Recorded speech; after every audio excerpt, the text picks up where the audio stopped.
Good morning, everybody. My name is Edward Josephson. I'm the Director of Litigation at Legal Services NYC.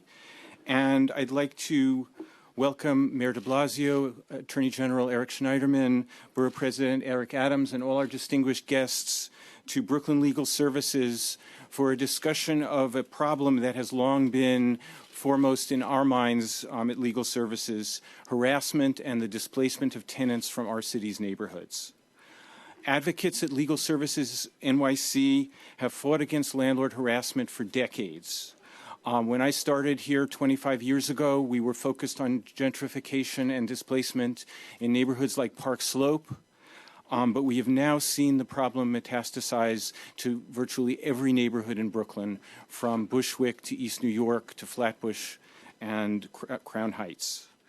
With the ever more feverish real estate market, tenant displacement is like a tsunami that is sweeping over our city. And so we are extremely grateful and happy to have the support and collaboration of so many of our friends at every level of government. And it's great to hear that we will be working together ever more closely and in coordination in the years to come. I'd like to introduce our first speaker, Attorney General Eric Schneiderman, who has mobilized the resources of his office to focus in a new way on problems of tenant displacement and harassment. Mr. Attorney General, thank you. Thank you. Thank you. I appreciate your all being here. It is good to be here with some of my great colleagues in government, the mayor and borough president, of course, and Commissioner Darryl Towns, a crucial partner at the state level, and I'm joined by some folks from my office, Special Counsel Jessica Addy and Special Counsel John Spagna, who work on these matters. We are here today to announce the formation of an unprecedented tenant harassment prevention task force. It is a partnership of city and state agencies, very simply designed to investigate, sue, and when appropriate, prosecute abusive landlords to stop the harassment of tenants. This task force could not come at a better time, and it's important to understand the context for this, which Ed alluded to. In recent months, we've seen a huge increase in complaints regarding landlord harassment. The current real estate boom, ladies and gentlemen, is not like the booms we experienced before. My father grew up in Park Place in Utica in East New York, and when I tell people in the family who's not in New York anymore, that this is hot real estate, they think I'm hallucinating. But the boom is not regular. It is not going down the same way other booms did. This is the landlord-tenant equivalent of climate change. We know the law. When a tenant vacates a rent-regulated apartment, the owner can automatically increase the rent by 20%, can increase the rent by more if they make improvements, and then if the rent gets up to $2,500 per month, the apartment is automatically taken out of the rent regulation system. It is very important to understand that the great majority of landlords and developers in New York play by the rules. There is a dramatic contrast between most of these landlords and a relatively small number of recidivist abusers who this task force is going to target. Some of the purchasers of properties in gentrifying or soon-to-be gentrifying neighborhoods where demand for real estate is highest, create really hostile and dangerous conditions for tenants. And my colleagues will speak about that. Removing boilers during a winter like this, putting people at risk, filing false documents with regulators to make it difficult for us to know what construction we need to oversee and who owns what. And that the health threats, lead, asbestos, fire hazards, and even people who hire thugs to personally harass tenants. We are here today because traditionally, when owners have neglected their buildings, the New York City Department of Buildings and the Department of Housing Preservation and Development have used their enforcement powers to ensure compliance with housing and building codes. But cases involving harassment and rent regulation are handled by state agencies. So this Tenant Harassment Prevention Task Force is going to ensure that the state and city agencies that can have an impact on this work together seamlessly, that we share information in real time, and that we make sure that we are able to bring maximum pressure on any abusive or predatory landlord and prevent them from displacing tenants through their abusive tactics. Let me emphasize that my office, working with our colleagues represented by the great Commissioner Towns, my office does have criminal jurisdiction in this area, and we will not hesitate to bring criminal charges when they are appropriate.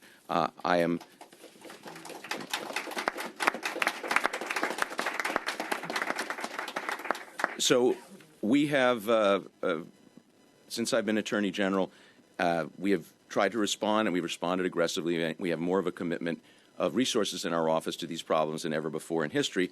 And the prejudice we've uncovered, the harassment we have seen, sometimes is very, very hard to believe, but it is very real. And as the market continues to boom, it's only going to grow. So we have had a huge uptick in complaints from tenants in the last year. I think that's reflected in agencies, city agencies and state agencies also receiving more complaints. This is a very simple proposal.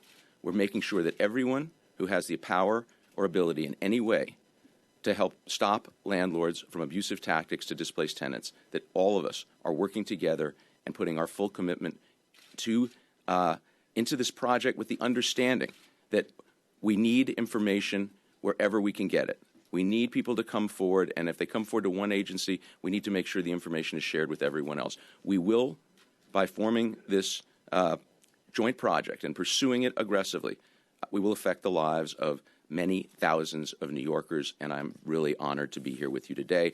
And now it is a tremendous pleasure to introduce the housing mayor of the city of New York, a great advocate and a great mayor, Bill de Blasio.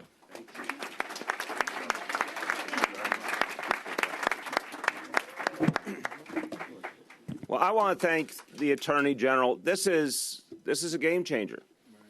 To have the top law enforcement official in New York State weighing in on behalf of our tenants, fighting to protect affordable housing. I want to really emphasize what the Attorney General said. He is willing to bring criminal charges to stop the harassment of tenants, to stop tenants from being illegally displaced. That's a game changer, and I want to thank you, Attorney General, for your leadership.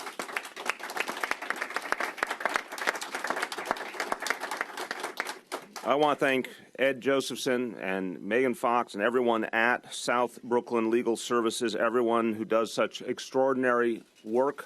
I've been thanking people as I went around the building today, because these are folks who have kept people in their homes, who have made sure that people are not illegally displaced, who have been the legal thin blue line between people having an apartment they deserve and a family being without a place to live. So their work is crucial, and it's work that my administration is supporting and going to be supporting on an even bigger basis all over the city. But I want to just reflect for one quick second on what Ed said about his work starting out in Park Slope, what Eric said about his family's origins at Eastern Parkway in Utica. So just a personal reflection.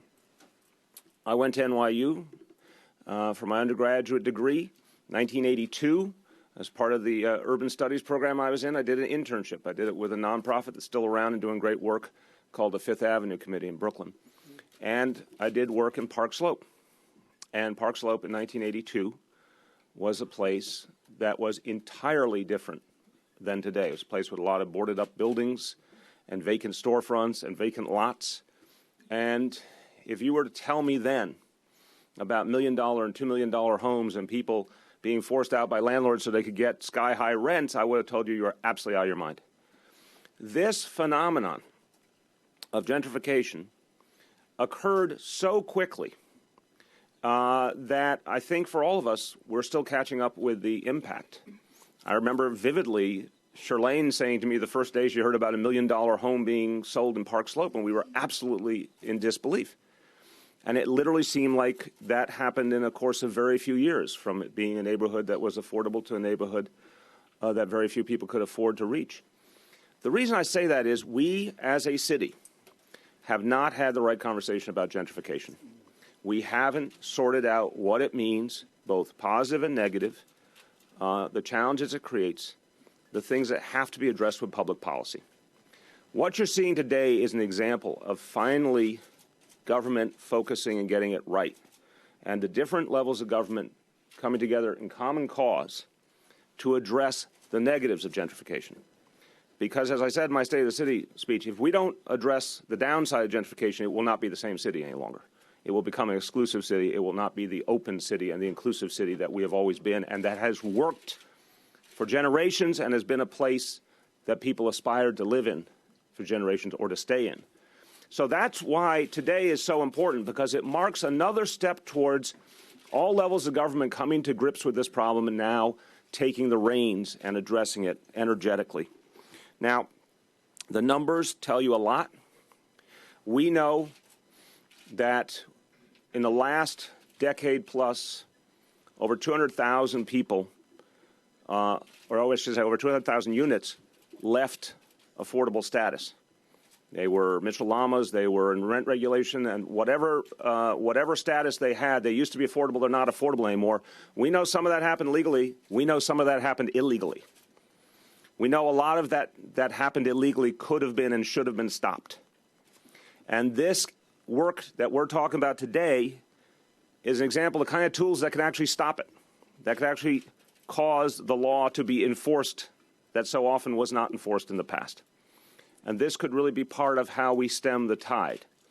If we stop the illegal harassment and the pushing out of law-abiding tenants, it is a fundamental part of how we change the affordable housing picture in this city.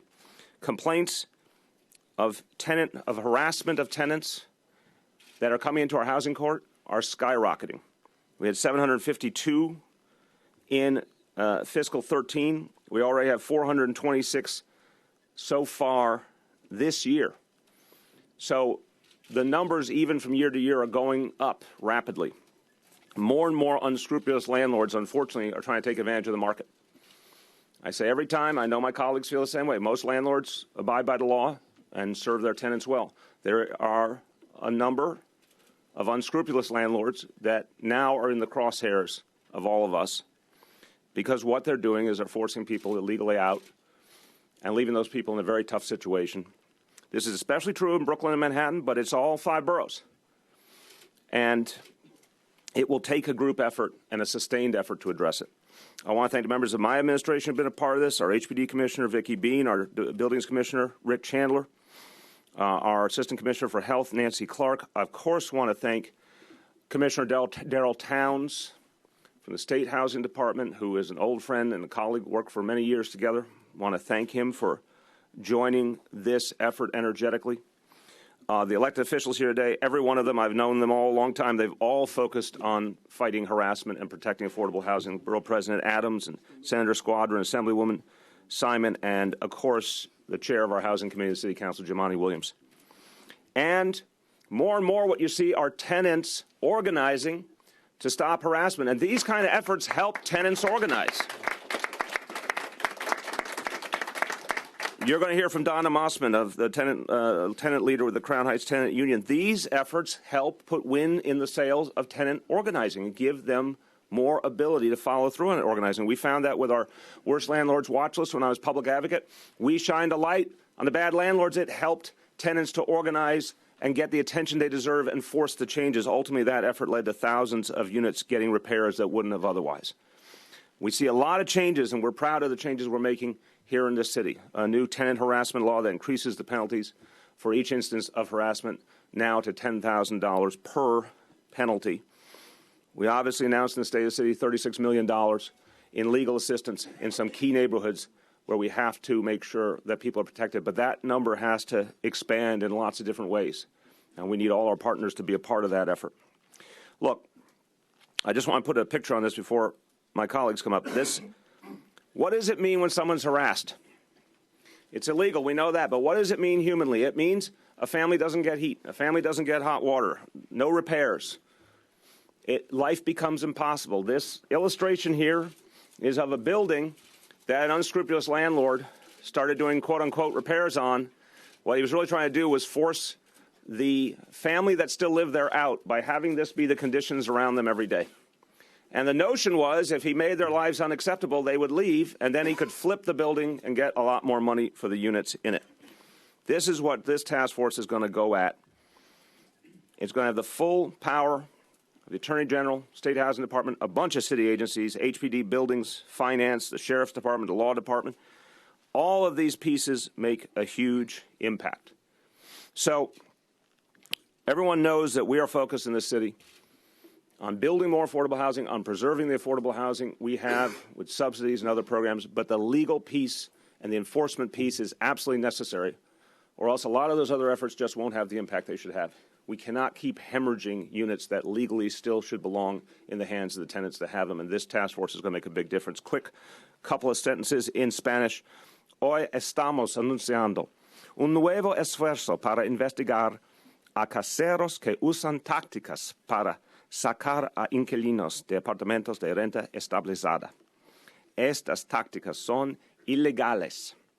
La gente debe poder vivir en paz en hogares que puedan pagar.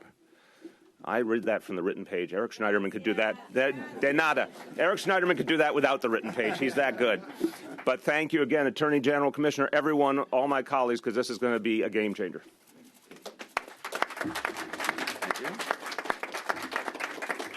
Muchísimas gracias, Guillermo. And now I'd like to introduce someone who it is really a pleasure to have him here, as well as a critical part of this task force being successful as we go forward.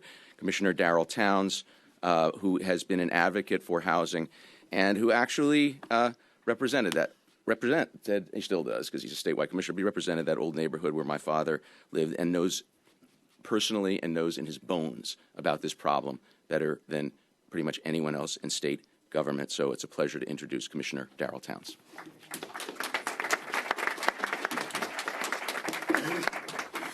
Great. Thank you very much, Attorney General, and good morning, everyone. To our Mayor, Mayor de Blasio, and to my colleagues in government.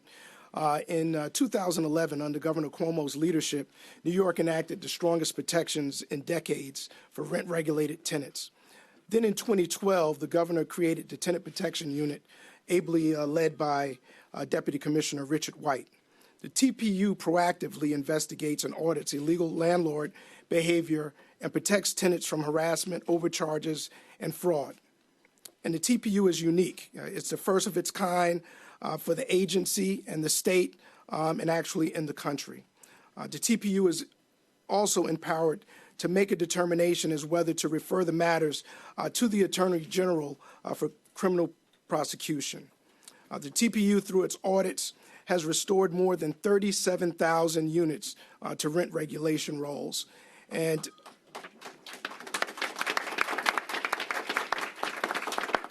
has informed these tenants of their rights under the rent regulation law. And Borough President, you'll be happy to know that a third of those units have been right here in our borough of Brooklyn. That's a net savings. That's a net savings for the state of close to $2 billion, because it would take about $2 billion to otherwise build or preserve those same amounts of units that we have recaptured. So this collaborative task force, this collaboration between city and state government, is to bring joint resources together to protect rent-regulated tenants from landlord harassment. It's about sharing data, sharing resources, sharing information, sharing enforcement strategies, and yes, sharing a common vision. Bringing administrative, civil, and criminal actions and penalties against landlords who are trying to force long-term tenants out of their homes. It's a pleasure to be here on behalf of the governor today, and we look forward to the tremendous good that we can do in the future. Thank you very much.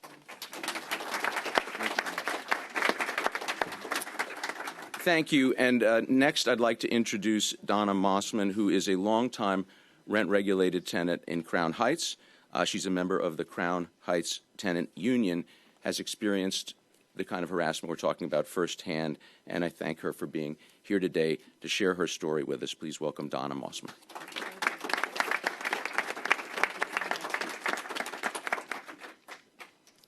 Let me say,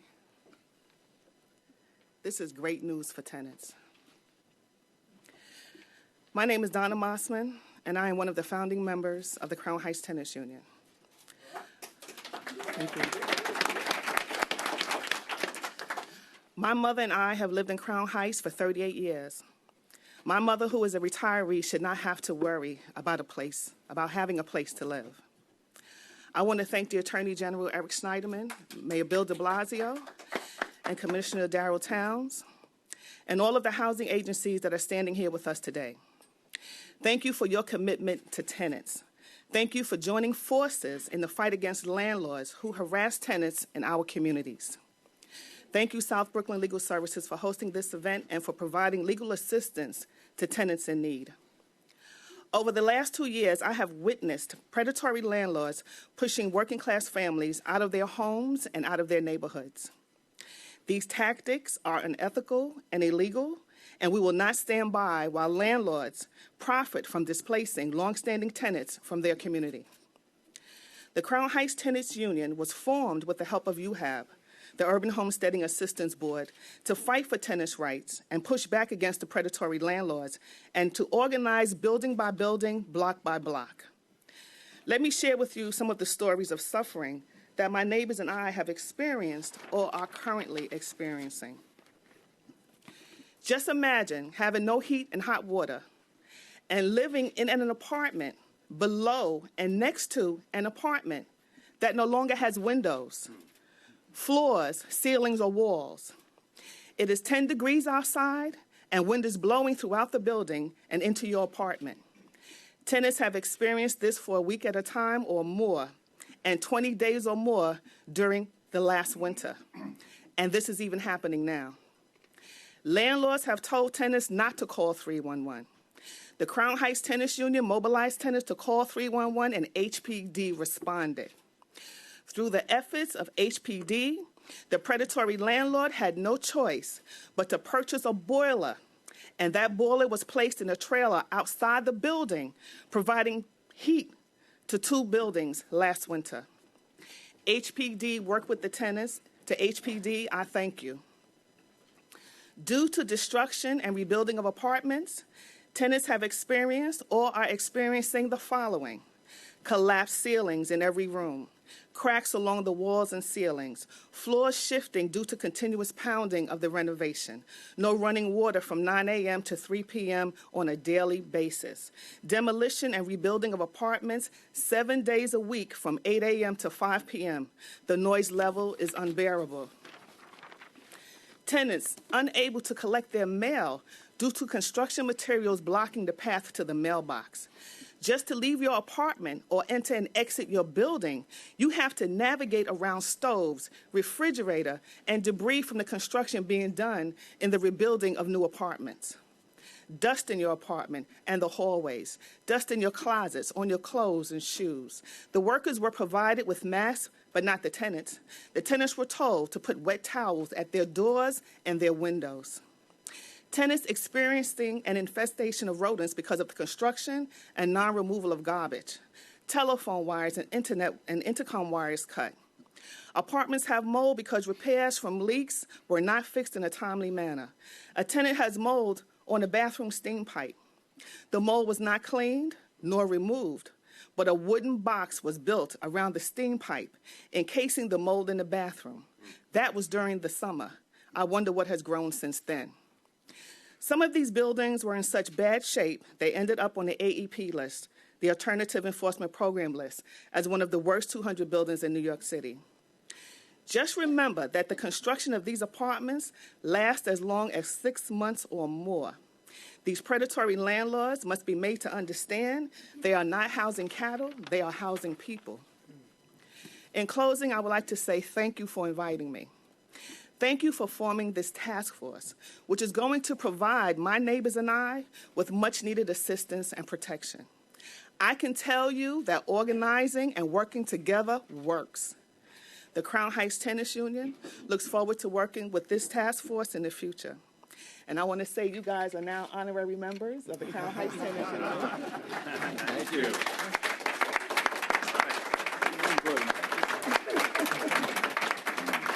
Thank you. Thank you.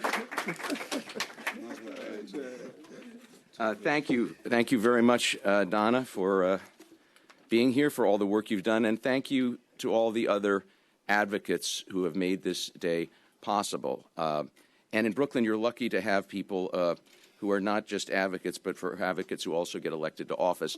And before we finish, I do want to acknowledge Joanne Simon and Jumani Williams, who are here, who are two such advocates in office. And State Senator Dan Squadron was with us. He had to go. Finally, I'm honored to introduce a warrior. He's an advocate, but I would put him closer to warrior. And it is appropriate that the borough of Brooklyn has as its president someone who is been a great colleague to me and a great force for justice, and is going to be very much at the heart of the work we do in Brooklyn as we move forward with this task force, Eric Adams.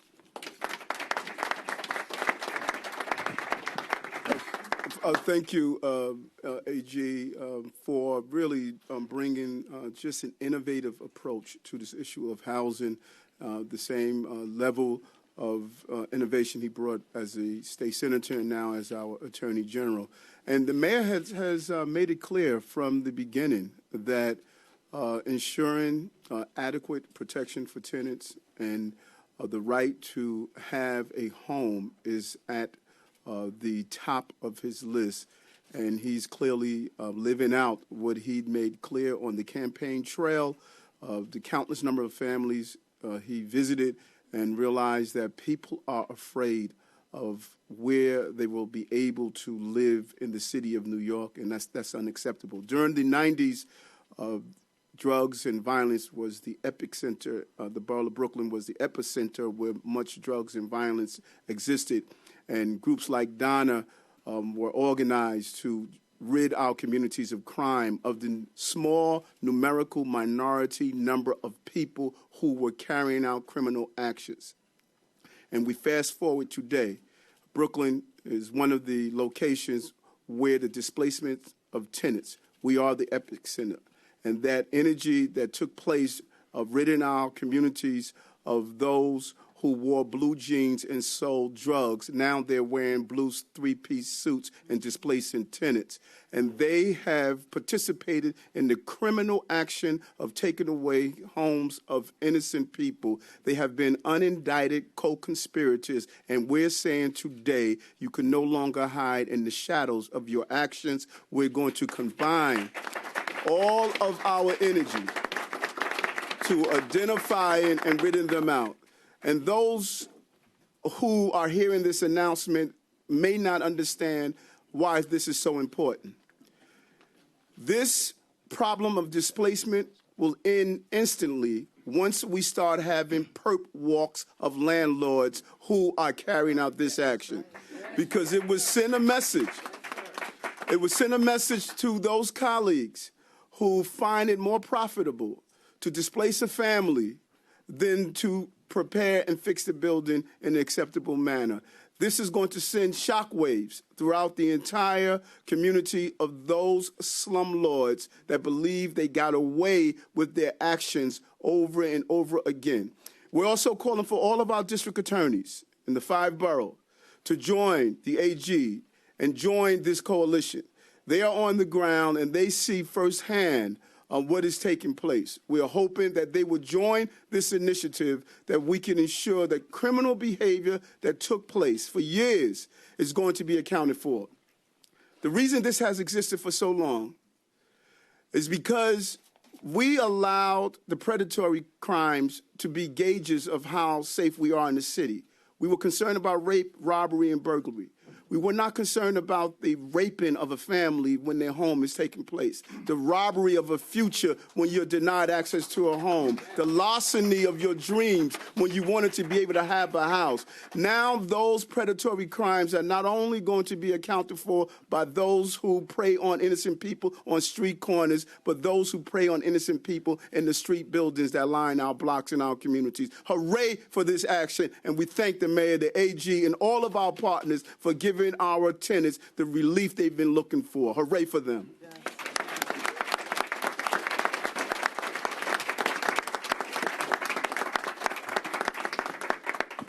I love it when he does that.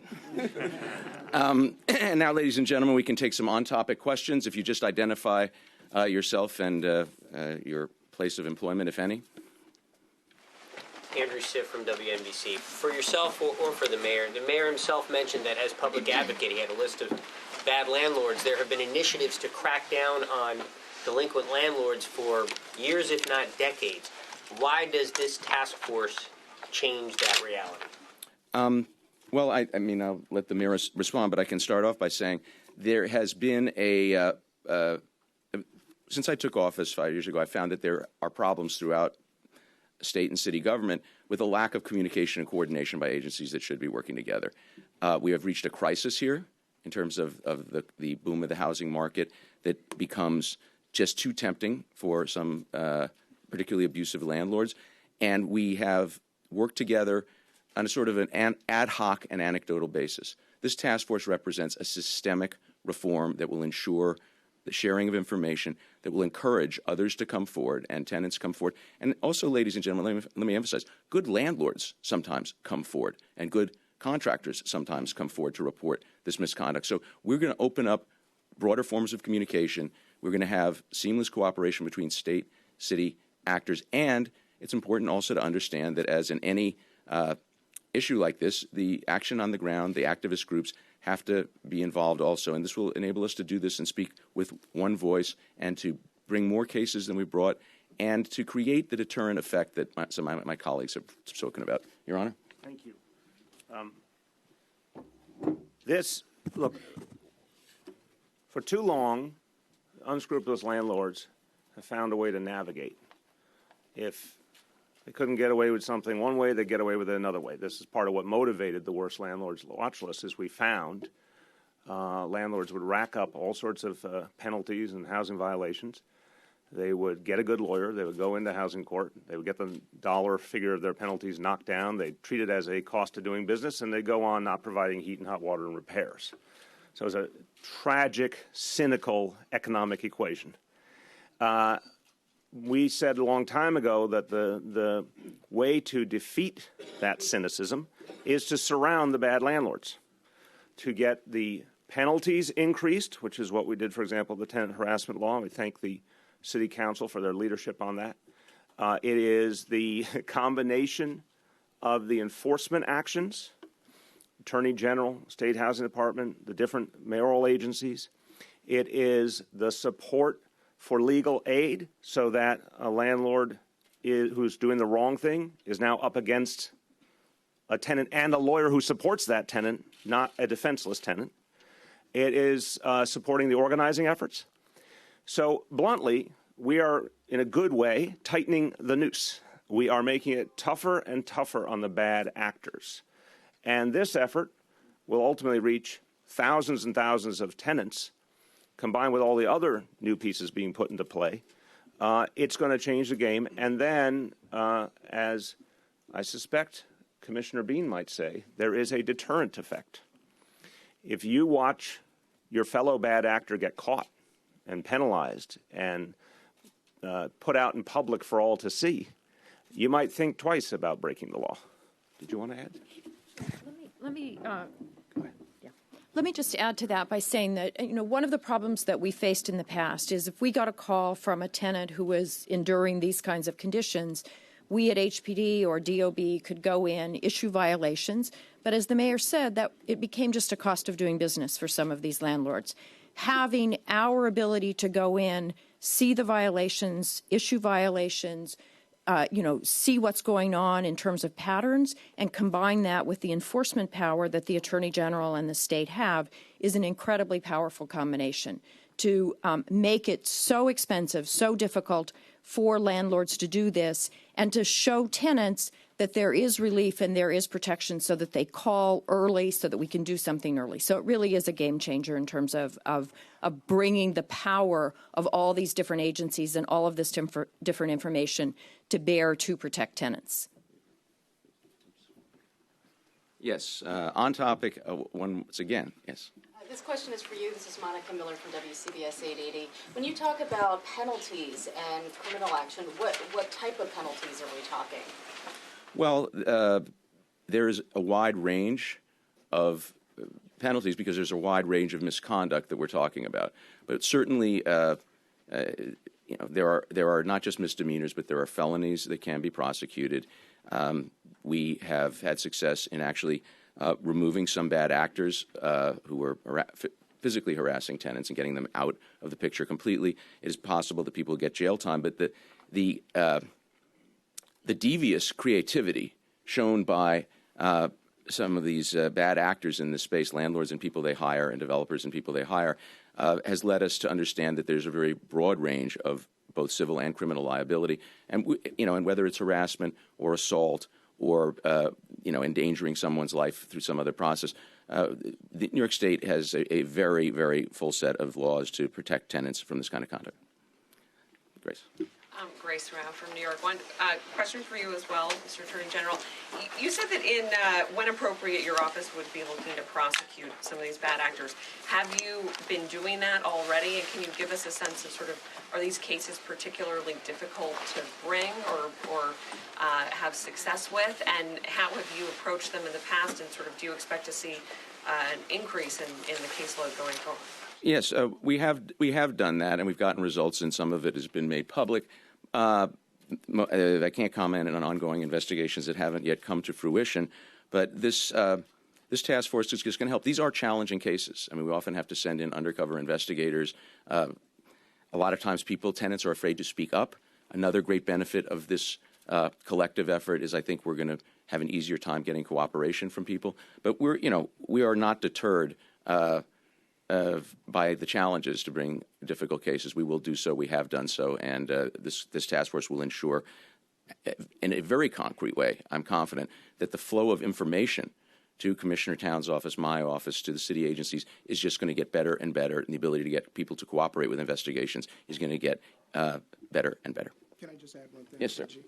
And also the fear of criminal prosecution is one thing, but we've also currently at the TPU have also brought landlords into settlement. And I think that also is part of this effort. Landlords who were harassing tenants came around with the TPUs after the TPU's investigation and agreed to settlements in order to reverse those opportunities, paid a hefty fine, and also opened up a path for those harassed tenants to return to their apartments. So I think that this gives us an opportunity. All of us had our laser focus in areas, but by coming together, it allows us to cover more territory. And again, the importance of sharing information, sharing efforts, enforcement techniques makes for us all together sharing in success down the road. Thank you. Thank you. Yes. Yoav Gona with the New York Post. I'm still struggling to identify what's new here besides the collaboration. It seems like a bunch of agencies that already had the power to do these things are just going to do them with renewed focus now. Collaboration. How is this going to make things? How is this a game changer? Well, let me give you an analogy. President Adams.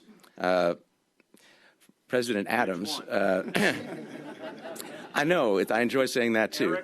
Yes. The current President Adams mentioned, drew an analogy to our efforts to fight crime during the crack epidemic, and President Adams and I have both worked in law enforcement, and the best way to deal with problems when you had a building that was the center of crime, that there was crack dealing, there was violence, there were things coming out of that building, was what we call the all levers approach.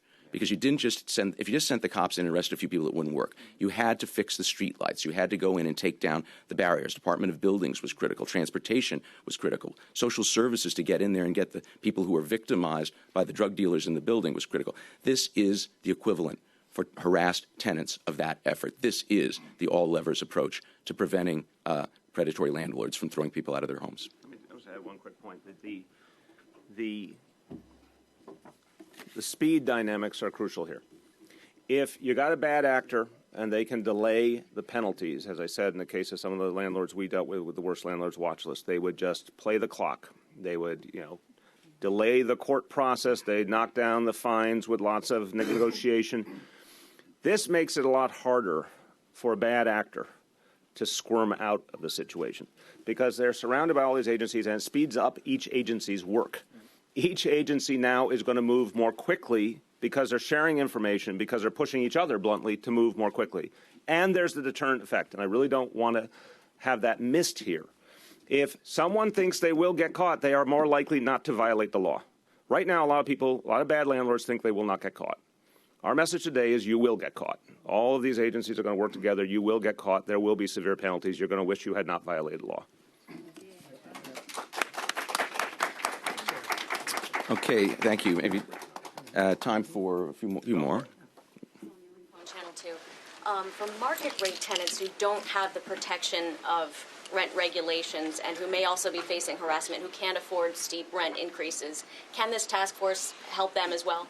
Sure. I mean, any illegal conduct towards a tenant, whether rent regulated or not, is something that we would be concerned with. And there are situations, because the market is going up so rapidly, that there are people who it's worth it to some landlords to try and get people who just have leases out so they can just immediately release at a much higher rate. So this is going to cover any tenant who feels that they are being unfairly harassed or abused should get in contact with us. We have multiple lines of communication now. We have our website, ag.ny.gov, and the other agencies here also have. It's very easy to communicate, or call 311. One more. The mayor just referred to a little bit earlier some of the legal aid services that are available, legal services for tenants. The city council has proposed, some members have proposed a right to counsel in housing court for New Yorkers. And I'm wondering whether you and the mayor think this is something that would be helpful in this endeavor that you're moving forward with, and whether it's something that's feasible. Well, look, the funding, the failure to fund civil legal services in cities and states all over America, I can say as the state's top lawyer, is to me nothing short of a disgrace. It is anti-American. And I think that at the State of the Judiciary speech a few days ago, the Chief Judge of New York State, Judge Lippman, referred to the concept of civil Gideon, referring to the Gideon v. Wainwright decision that required counsel in all criminal cases. I think it's very important that we work there. I know that in some of the settlements that I've obtained with some of the big banks that caused the crash of the housing market, they have put up, I think we now are at $100,000 for legal services around the state of New York to deal with the victims of the crash. So the key issue here really is the funding, and that's something that we are grappling with and we're dealing with.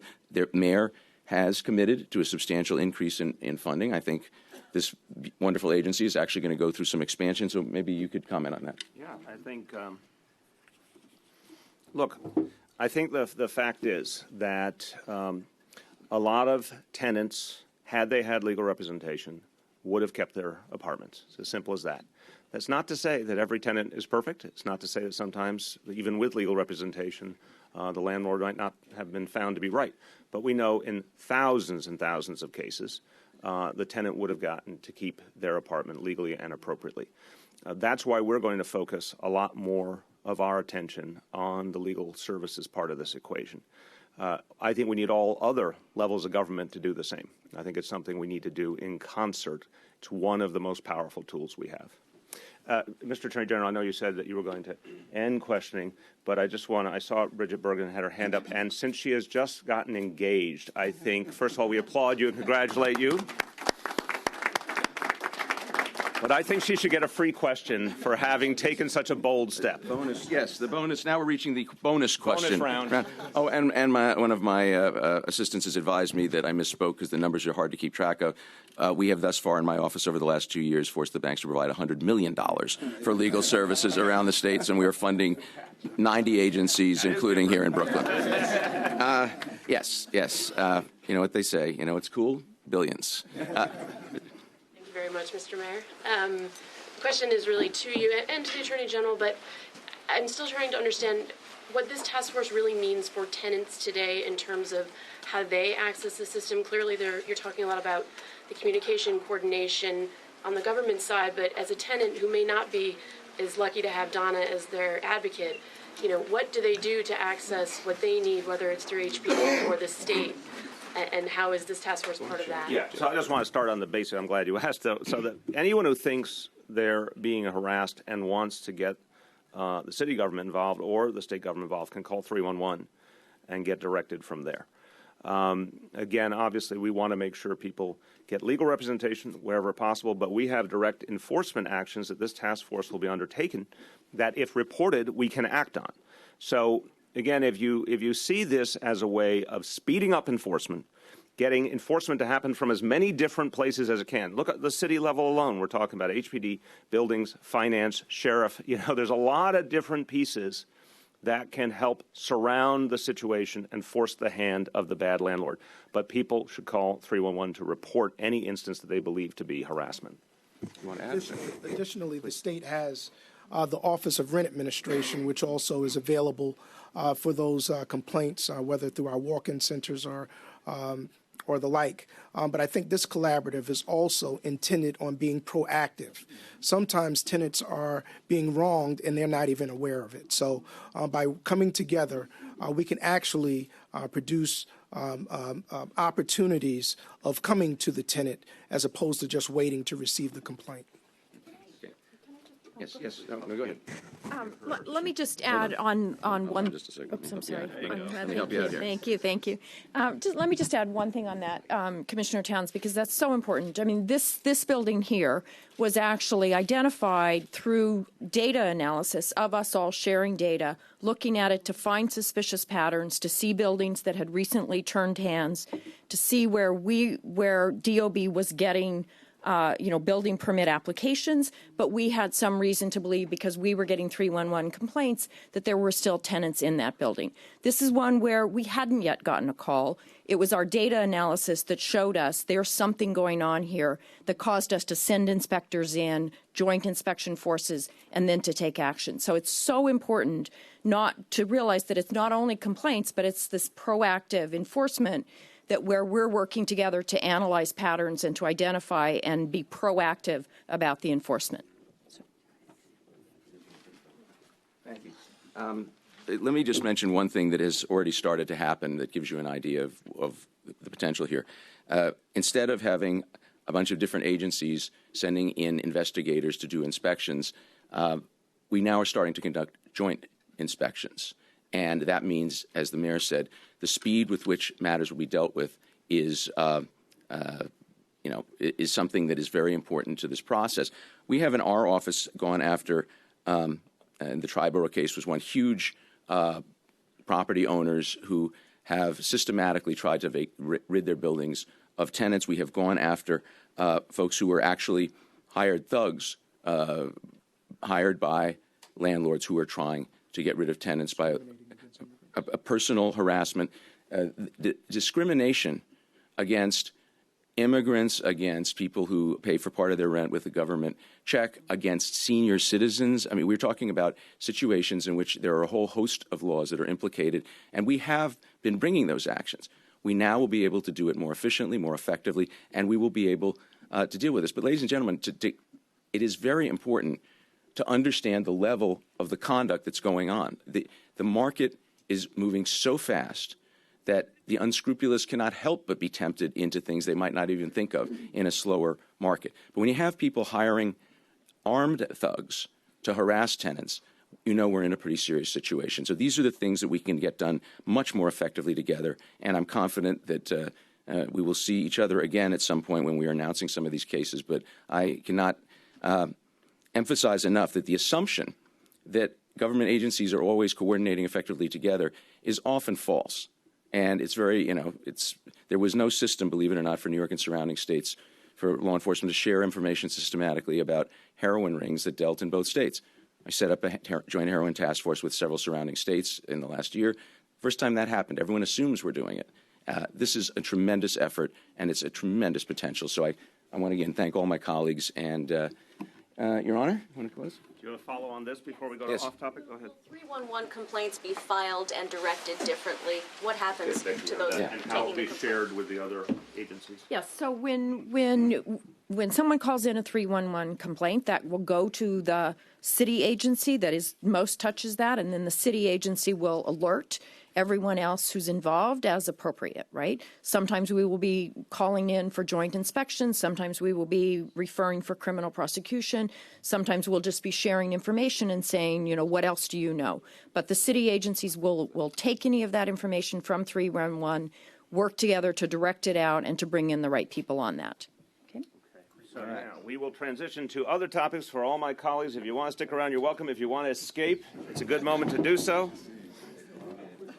Attorney General. Attorney General, you're getting one call for a quick question. One of my colleagues is reporting today on your agreement with, I believe, 20 school districts to change their policy with regard to how they screen children of immigrants. Can you explain how that works and how that will help? Sure. There is, many of you know about the phenomenon of an influx of immigrant children into the United States and into New York, and children who have or do not have parents or others, caretakers, have been turned away in many cases by some school districts around the state of New York. It's illegal. It's discrimination. And what we have done is contacted the school districts, explained that it's illegal, and the agreement that was announced was 20 particular school districts around the state of New York. We have also been involved in a case in Hempstead where we got involved in ensuring that this didn't happen anymore. Quite simply, you can't discriminate against children based on their immigration status, and the first rung of the ladder to becoming a law-abiding, tax-paying citizen or resident alien is education, and we're just not going to tolerate discrimination against immigrants wherever it comes up. This is a very important commitment for our state, and I think you will see states distinguishing themselves by either being welcoming and encouraging and supportive to the immigrants among us, or by driving them underground and creating even more problems. We have a strong commitment in my office to ensure every access to every opportunity for people regardless of their immigration status. Thank you. Thank you very much.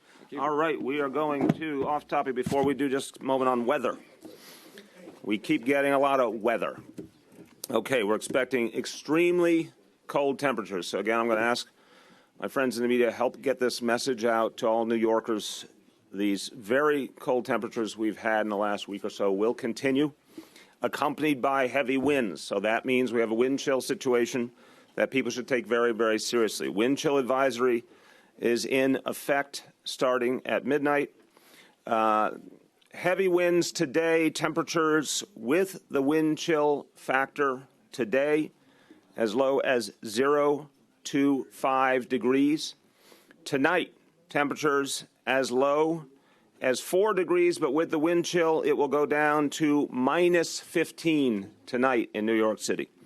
Tomorrow, wind chill values of minus 5 to minus 15 during the day. I don't think it's hard for people to put two and two together here. This is extremely cold weather. People should stay indoors to the maximum extent possible. Don't go out any more than you need to. Again, be careful. If you have to go out, recognize you're going to get very cold very quickly. If you're sick, you got to be mindful that this is a very tough condition to be out in, so please limit your exposure. Anyone who does not have heat and hot water, call 311. We keep emphasizing if you have a problem, call right away, which gives us the time to get to you. We hear about it hours and hours and hours later. We can't do as much as if we hear about it right away. And also, in terms of checking on your neighbors, again, these temperatures are particularly tough on senior citizens. They're particularly tough on people who are ill. Check in on your neighbors. Make sure they have what they need. If, God forbid, they don't have heat or hot water, call 311 for them so we can get to work making sure they're safe. With that, we will take all topics. Go ahead. When I asked you last March about Gridlock Sam's congestion pricing plan, you said you look forward to speaking with him, but you have not been a fan or you haven't supported tolling the East River bridges. One, have you spoken to him about it?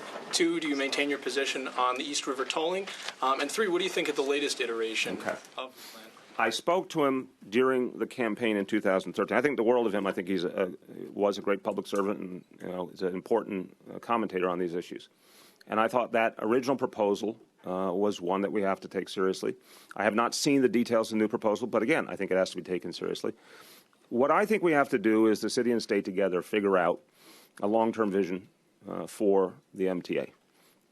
And, we should look at a range of options. But right now, my focus is going to be on preserving the funding streams we have for the MTA.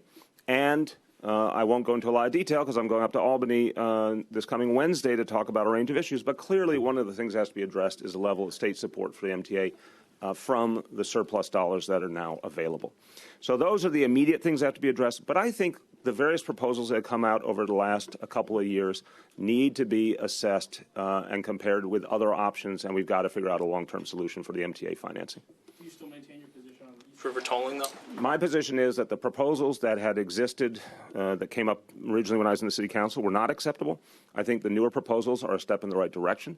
But again, I am not going to weigh in until we've fully assessed all of the options we have to stabilize the long-term future of the MTA.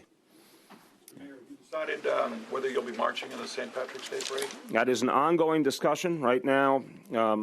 We are waiting to hear more from the parade organizers about their plans. There's obviously some real concern about ensuring real openness in the parade, and those discussions are continuing. So we'll have more to say after we've had some more dialogue with the organizers and other interested parties. Yes. I was wondering what you think about these recent comments from one of your predecessors, Rudy Giuliani, about President Obama and his remarks on ISIS. I was very troubled. There's a couple of things happening all combined. The president is doing something important and necessary. He is saying that the vast majority of people who are Muslim are law-abiding, peaceful people all over the world. 1.5 billion plus people, including, of course, many Americans who are peaceful, law-abiding people, the vast, vast, vast majority of Muslim people. And the president is acknowledging that and then saying there's a very small number of people who, in a crass and political manner, claim that the religion is inspiring them to do violent and extremist acts. And it has to be seen for what it is. It is crass, it is political, it is opportunistic. It does not have anything to do with the message of a religion that the other 1.5 or 1.6 billion people practice peacefully and in multicultural societies in many cases. So the president's making a powerful point, and he's saying that you have to look at all religions through that same prism, which is accurate. Rudy Giuliani decided to attack the president's love of his own country, his patriotism, his devotion to the United States of America. It's absolutely I think it's pitiful. I think it's unfair for anyone to question our president's patriotism. The president has served with great distinction. The president loves the people of this country so much that he helped make sure that more and more people had health care coverage and that more and more people had jobs. He did what we want a president to do. And I find it a cheap political trick for Rudy Giuliani to question the president's love of country. That is stooping very, very low even for him. But another interesting fact is that Mr. Giuliani said this in the company of Scott Walker. And I hear a deafening silence from Scott Walker. I think Governor Walker should disassociate himself immediately from Rudy Giuliani's comments. They are an insult to our commander-in-chief, and they're absolutely unfounded. So Governor Walker has a chance to decide who he is and what he stands for. So far, he's been absolutely silent, which must mean he wants to stoop as low as Rudy Giuliani did. Yes. Mr. Mayor, this week the state Republican Party issued an attack that depicted you and the Reverend Sharpton as characters from 50 Shades of Grey. The National Action Network has condemned this. They said it was inappropriate. They've called for an apology. So, two questions. One would be, do you echo their sentiment? And as a natural follow-up, do you or any member of your family have seen the movie or read the books? I have not seen the movie or read the books. I don't know about the other members of my family. I can only tell you the truth. I just literally don't know. Now, I respect any other organization's view of this attempt at humor, but I have handled it in a particular way. You know, I had the honor of being at the Saturday Night Live 40th anniversary show. Dakota Johnson was there, so in light of all this, I asked her to play me in the upcoming biography of my life. So I think that settles it. That's not a factual statement. Follow up to that, oddly enough, at the Saturday Night Live special, did you speak to Governor Sarah Palin at all? I did not, although I must say I'm not a fan of her politics, but I thought she did a great job as a comedian. I thought her line was great there. but I did not have the opportunity to speak to her.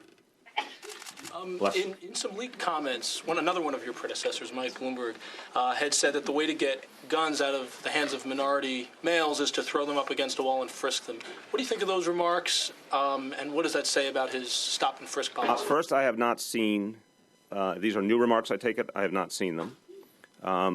I think I made very clear in the years 2012 and 2013 that I disagreed with Mayor Bloomberg's stop and frisk policy, and I thought it was counterproductive.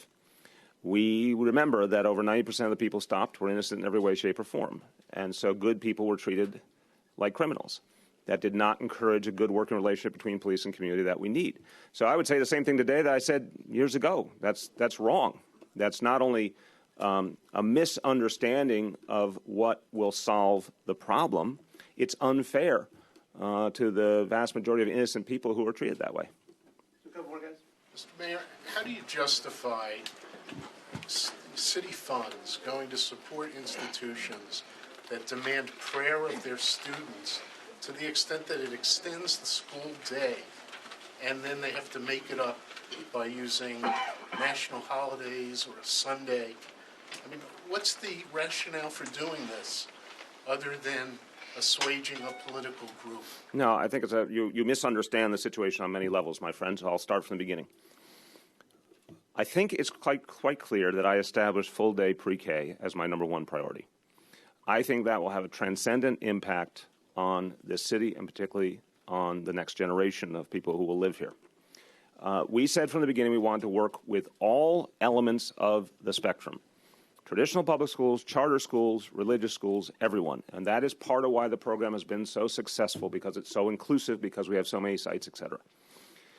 There are some particular challenges that had to be addressed. And what we said was, here's the amount of instruction that we need to happen under this vision. If a school happens to have a different calendar, and those schools have a 6-day calendar to begin with, you can use your 6-day calendar to achieve the same outcomes. So to me, it's absolutely consistent with the original vision. The break for prayer is a separate issue entirely, meaning that it is being handled separate from anything involving the secular instruction, and we believe that's absolutely appropriate. How do you ensure that the prayers that are... We ensure it the way we... separate from the way we ensure everything else. Remember, I did not innovate the notion of religious schools being in pre-K. They had already been in the previous pre-K program of the previous administration. And even then, this same question, in a different form, of course, because they didn't do full-day pre-K in many cases, the same question of how do you keep to a set of ground rules that respect the separation between church and state existed for a long time, not just in terms of this question of pre-K, but in lots of other interactions. How many of our social service organizations are faith-based, for example? So there is a clear ground rule. With city government, this is true all over the country with local governments. Faith-based organizations have to play by a set of rules if they want public funding and if they want to work together with us. There are regular inspections. If there's a violation, and if that violation is not resolved, they will no longer get funding. In this case, yeshivas know that. We'll be inspecting regularly. If we find that something is not being handled right, they won't get funding anymore. But what we found already from the experience so far this year, and certainly from the previous administration's experience, is that the religious schools that participate understand those ground rules and abide by them. Those that do not want to live by the ground rules don't ask for the funding. That's what we found. Anything else? They're silent. Okay, thank you, everyone.